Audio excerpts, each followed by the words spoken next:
bakonzi n'abakurikirana Isobya Radio TV aho muri hose ku isi ndabaramukije amahoro y'Imana n'abane namwe.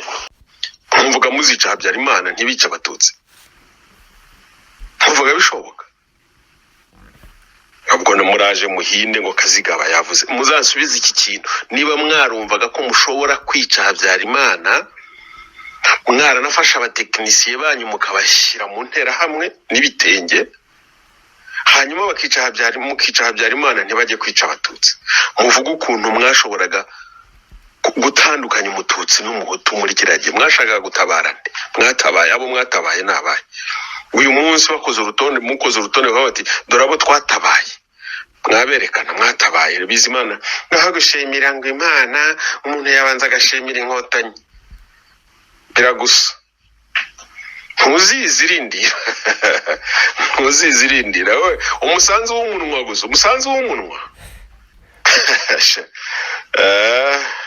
ubusurusha Rwigara kuba yarazifashije ubusurusha randa ubututsi umusanzu w'umunwa zihe uzazibona